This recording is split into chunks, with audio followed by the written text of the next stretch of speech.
The big match is finally here. UFC 288 is this weekend. Aljamain Sterling versus Henry Cejudo. I am excited for this fight, and this is my breakdown and prediction for you guys. We're going to get into it in just a second. I do want to say before we get into it, hello everybody, and welcome back to another video. If you are new here, my name is Kyle. I am your guy with too many YouTube channels. Let's talk about UFC 288. Starting off with the tail of the tape here, we see Aljamain Sterling and Henry Cejudo. Their last wins have all been great. You know what I mean? Aljamain Sterling, and that's something that we're going to talk about, is his last few wins.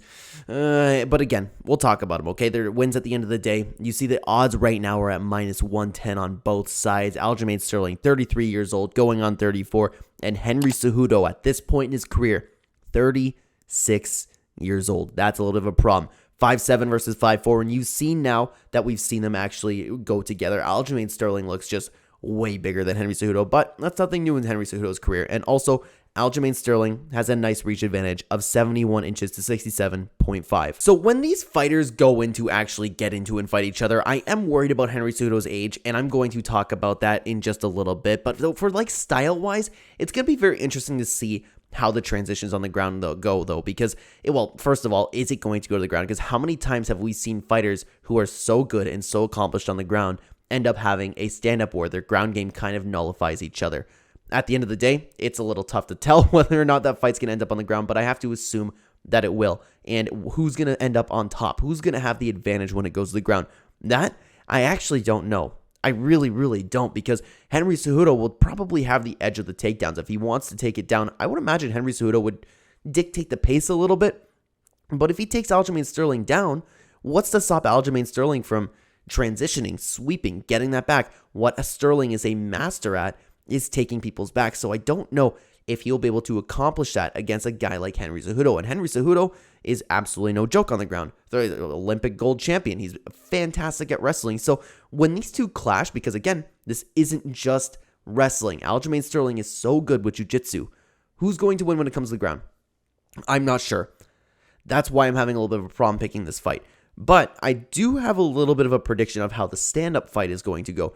If these two end up standing up, I do believe Henry Cejudo will have an advantage, because Henry Cejudo's style, if you watch him strike, okay, he throws like everything into his punches. He's kind of, I don't want to say like tumbling over himself or anything like that, but you can see like he is forcing his whole body forward with his punches, and he like puts everything into his kicks. He like, it's kind of like, not, I don't want to say careless in toppling over himself, because that's like an insult to his intelligence, and he's like doing this because he has no problem going to the ground if that's necessary. He throws everything into his body, and I wanted to compare him with Justin Gaethje, but he's a lot more calculated than Justin Gaethje. I hope you guys understand what I'm saying here, because I'm having trouble like putting it into words. Henry Cejudo, he will kick with all of his might and no problem like trying to drive his whole knee and shin through your body, because if Aljamain Sterling catches it and takes him down, no big deal. Henry Cejudo can grapple up to his feet or get on top and win that grappling exchange, even if you are the one who is pursuing it. So that's why I feel like Henry Cejudo will still be confident in the sense where he's fighting Aljamain Sterling and he'll have no problem going to the ground. So I think it's safe to believe that he will still approach the striking game with that whole like intent of just trying to take your head off. The only time where I think he might find a little bit of a, what do you call it, like a bump in the road when you're striking with Sterling, is because Henry Cejudo, you can't really strike the way Henry Cejudo is striking. He's more than capable of like switching it around. I'm not saying this is all that he does. I'm just saying this is how he's been so good at striking, like bouncing in and out, throwing everything into his shots. He's really good at backing up his opponent, but Aljamain Sterling's one of those guys with a weird style, and he's not one of those guys that backs up. He doesn't back up. He's always circling and looking in for a shot. That's the only bump in the road I see in the striking, but if these two come together striking, I believe Henry Cejudo will have the advantage in that sense. When it comes to the ground, I have absolutely no idea who's going to have the advantage, and that's why one of the reasons why I'm so interested to watch this fight, because it's not a bad matchup for Aljamain Sterling. I would think that he would have a harder time with somebody like, honestly, maybe Corey Sandhagen. That guy has been shown like massive improvements, and I understand he beat Corey Sandhagen, but I'm thinking like a guy that's just like taller and could like outmuscle him a little bit, but like I just don't know how this is going to go on the ground. And I'd love to hear from you guys down below in the comment section. Who do you think will have the advantage specifically in grappling? I'd love to hear from you. But another worry that we're having, okay, is Aljamain Sterling's most recent performances.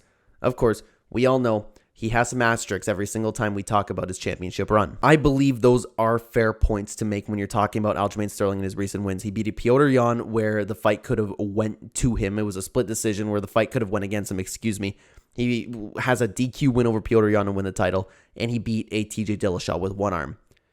So none of those fights, quite frankly, are his fault.